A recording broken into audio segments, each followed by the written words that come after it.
Welcome back everybody to a brand new video on the Dentist Saad channel. My name is Future Dentist Saad and today we have a very special day. Now why is it special? Well, there's two reasons. Reason number one is that we have just hit 300 subscribers. Woohoo! I mean, this video will probably come out much later, so we've probably gone past 300 by now, but thank you for the 300 subscribers, and I hope that we can get to 500 this year because that is our goal. So if you haven't done so yet, hit that subscribe button right down there. So if you are from Yarusha's channel or you're just coming to this channel brand new, be sure to subscribe because there's going to be loads more exciting videos coming up. Now I mentioned Yarusha. Who could that be? That is the second point of today's video. This is a collaboration video between me and Yarusha Paul, who is a medical student from Sofia Medical University. Hi guys, my name is Yarusha and I am a medical student at the Medical University of Sofia. I would like to thank Saad for coming up with this collaboration idea. I've never done a collaboration before. This is my first time and I'm super excited about that. And today we are going to be discussing Sofia versus Plovdiv questions, and I have my own YouTube channel where I discuss my experience of medical school in Sofia. So if you want to find out more about that, head over to my channel and subscribe. What we're going to be doing in this video is we're going to be answering some of the most frequently asked questions that people have about studying in Bulgaria, and hopefully by the end of this video and Yarusha's video, you'll have a better idea of which university to go for, Sofia or Plovdiv University. On my video, we're going to be talking about these points as listed here. And on Yarusha's video, we're going to be talking about these points listed here. So after you've watched this video, be sure to go over to her channel as well, check it out and subscribe to her and give the video a like. So we both know that we're doing good jobs and we're helping you guys out. So let's get into the first question. The first question is, how much do grades really matter to get into university?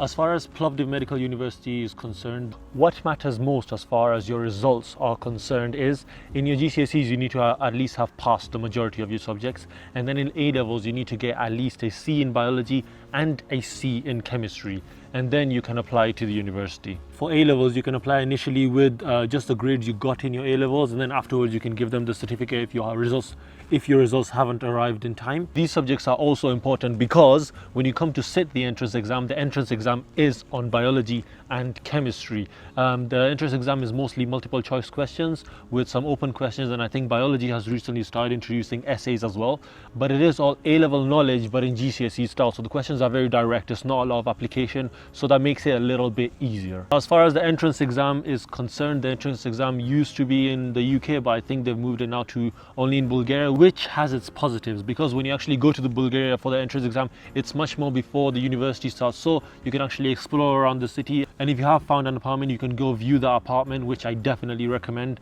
which I'll talk about later on. And in this time you can also just go around the city, just tour around, get a little vibe of the place, and maybe meet some current students that are at the university. Now as far as results for your entrance exam, the results come out I think a week or 2 weeks after you actually do the entrance exam, and they are sent to your email telling you what percentage you got in each of your subjects, and then all the students' grades are put on a huge list and everyone is ranked, and I think only the top 200 or 300 students get into the university.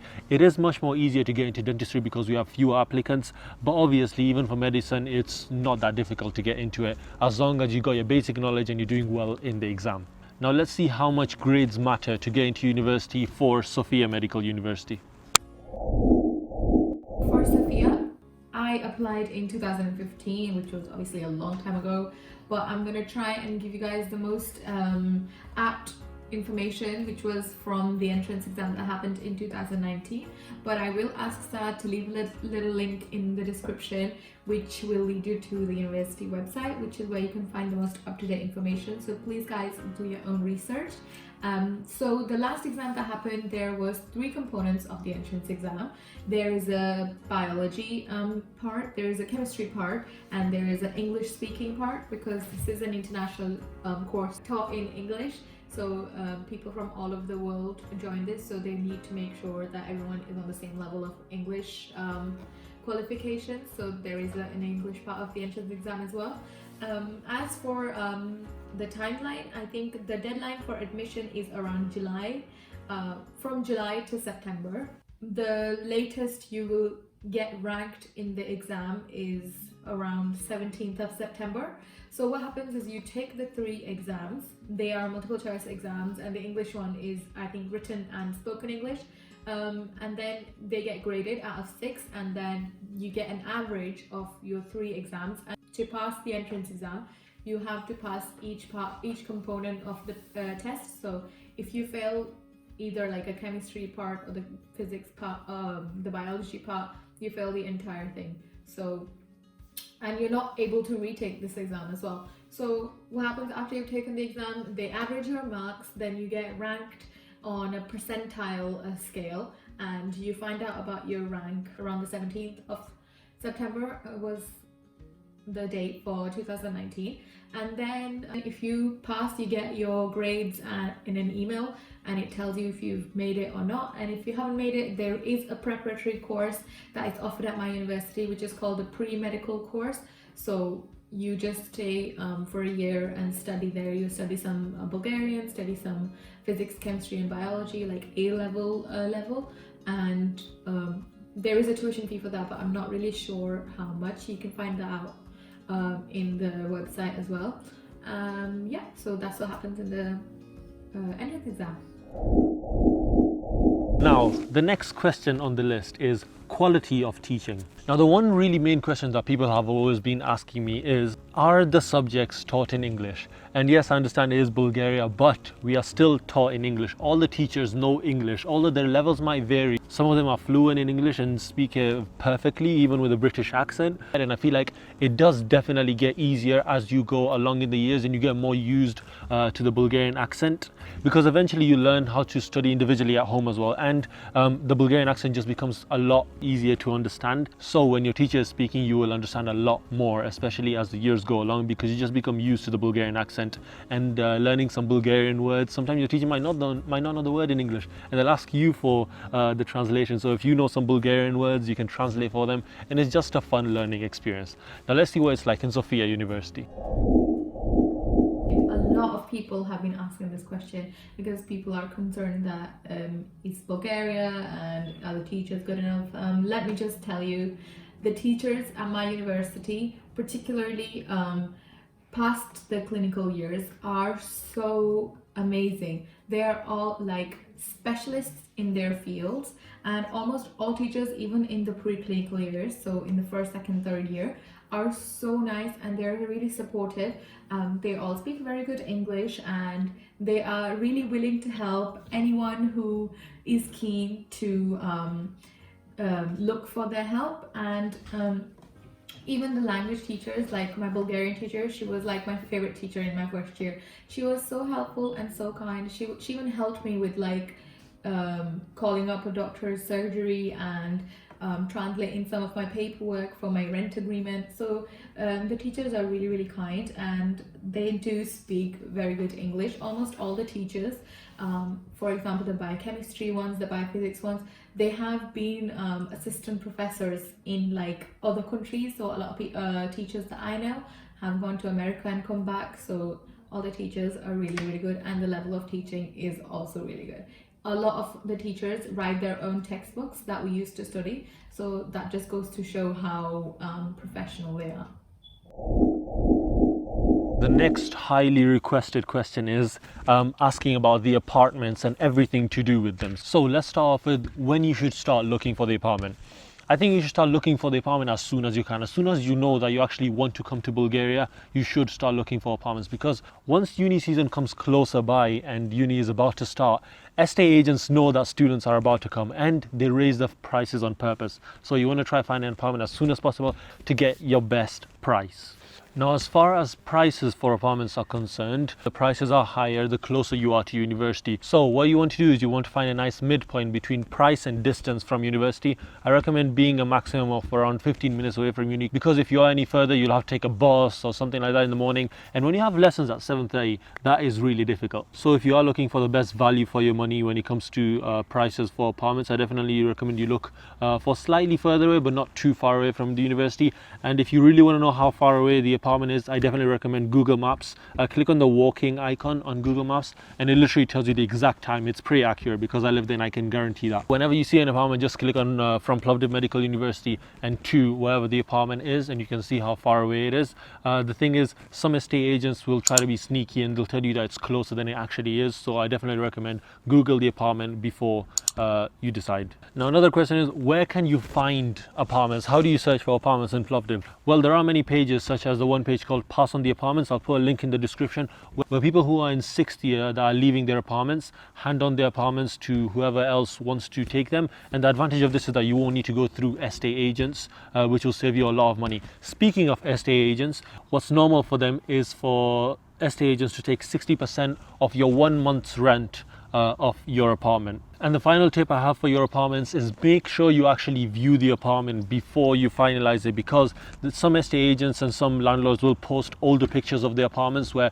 the apartment looks brand new, and they'll say it's 15 minutes from university when it's actually 15 minutes by bus or by taxi, and they try to, you know, be sneaky like that. So you definitely want to actually go check out the apartments, use Google Maps like I said, and I've actually done a whole video on how to find the perfect apartment for you. I'll put a link in the description for that as well, where I explained everything as I personally went through the situation in first year looking for an apartment. So I definitely recommend you check that video, and hopefully it'll help you find an apartment. Let's see what Yarusha has to say about this topic. Straight off the bat, I can say the apartments in Sofia are considerably more expensive than apartments in Plovdiv, or so I've been told. Because Sofia is the capital, there is a little bit of like that capital like inflation, if you would say. But yeah, the accommodations are really nice in Sofia, despite being expensive. I feel like they are worth it. So most students in Sofia choose to stay in shared accommodation to split the cost of housing and rent and electricity and water and heating bills. It's really budget friendly to stay in a shared accommodation. So usually all apartments come with like a bedroom, shared living space where you have a kitchen, a dining room, a sitting area. Almost all apartments come with like, if you're looking for a student specific area, they come with like a desk and a desk chair. If not, some people just choose to buy their own. They all come with a balcony. That's my favorite thing about all the Sofia apartments. Also, it's very handy if you start looking for an apartment as early as you can, because the apartments nearer the campus go very, very quickly. The students who leave the apartments, they often tend to pass it to new students coming along who get in touch like earlier on. So if you're going to move, do your research about the place you want to live at, find out which neighborhood best suits which campus you're going to be at, and then start your research early.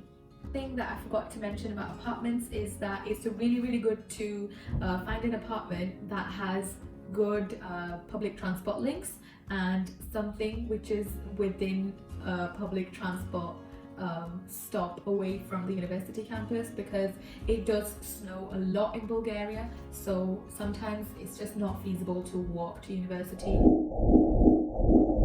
The next frequently asked question on our list is, what is your class structure like from day to day at university? You will get your timetable obviously as you come closer to the beginning of university. Now, normal university timing starts at 7:30 a.m. Bulgarian timing, which means it's around 5:30 a.m. UK timing. So it is a little bit difficult, especially in this quarantine time, you know, having lessons at 5:30. But you have to do what you have to do, and that is university. Your day will normally be divided into your seminars, which are practical lessons, and then your lectures. For the seminar lessons in your timetable, you are given a specific group of people, which is, I think, in first year around 10 to 15 people within your group, which decreases as you go into upper years. So some people are going to have to leave your group in order to make the sizes small enough for practical lessons, because you have a lot more of them in uni. So you start at 7:30 normally. essentially. You will go to your practical lessons with your group, and then you'll have your lectures, which is in the huge lecture hall where everyone in the entire year comes together for the lecture. And then the days normally finish around maybe 4:30, 5:30. It can even drag on to 6 p.m. depending on the timetable you have and what subjects you have, because some days you might have practicals such as prosthetics where you will need all of that extra time in order to get your work done, because there is a lot of practical work, and it's not easy obviously to get everything hands-on, especially when it's your first time and you're a beginner. As far as free time is concerned, you do have times between lessons where sometimes you'll end up with a 2-hour break, which is big enough for you to go home, have a nap or have your food or whatever you need to. We don't have a specific break time that is set for every single day which you have, but you have these big breaks, and almost every day you'll have at least a 1-hour break. I feel like your timetable also gets more hectic as you go into upper years, because in first year you're doing sort of the basic subjects, which is mostly A-level knowledge, so you won't even need to study as much as well. So when you go home you can pretty much relax. But as you go into upper year, it's new information, and they want to make sure that you come out as really good dentists and doctors. So they make your timetable a bit more hectic, and they give you a lot more homework, and it becomes a lot more of studying. So make use of your first year when you have a lot of free time, and just have fun at the university. Let's see what Yarusha has to say about Sofia Uni. In your first 3 years, in your preclinical years, the classes are split into seminars and lectures. And for medicine, we usually have a seminar and a lecture of the same subject on the same day. So for example, you have an anatomy seminar on Monday and late in the morning, and later on in the day you'll have an anatomy lecture. And seminars and lectures usually follow the same plans. So in the seminar you learn the practical side of, let's say, the forearm, and the lecture would be about the same.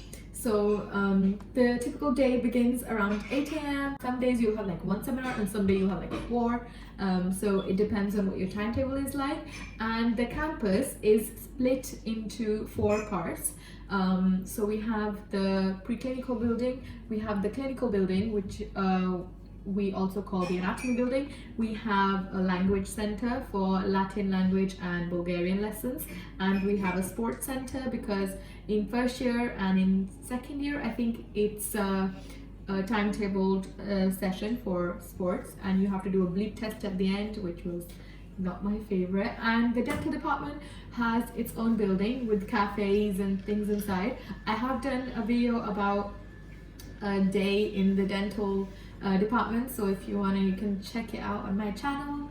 Another thing I forgot to mention is that in the beginning of the year you are put into a seminar group, and each seminar group in my university has, well, in my year at max 10 to 12 students. So that will be your seminar group from first year all the way into 6th year. You'll have all your seminars and practicals together. When you have your rotations, you'll have your rotations with your seminar groups, and the seminars are compulsory, so you get marked, like you have to have a register in the seminar, whereas the lectures, they are not. Now, another thing that a lot of people want to know is what the university ranking is like for our universities. So obviously I would have to say our university is the top university in the world, literally the best university that you will ever have been. I mean, obviously, if I give a personal opinion, I'm going to be biased and say we're the best university ever. So I found this website on Google instead, and I'm just going to read out what they have to say about your university. I'll put a link in the description as well, because they give a detailed outline of every single point of the university and how it ranks compared to loads of other universities on their website. So let me read what they say. The website says its overall profile shows top performance across various indicators, with 4 A's bracket very good scores overall. For a comprehensive overview of this university's performance, see its complete performance scores in the tables below. So check out the website that I'll put a link to in the description below, and you can just read through the whole description to see what the university's ranking is like. Obviously, I've been at the university for 3 years so far, and I would have to say it's a pretty good uni. I mean, I'm not being biased, I'm just being honest. It's a pretty good uni. But moving on, let's see what Yarusha has to say about her university. Medical University of Sofia is one of the leading medical schools in the whole of Bulgaria, and we have a lot of professors publishing their original research. So a lot of so in the field of research, a lot of our professors are also leading the way.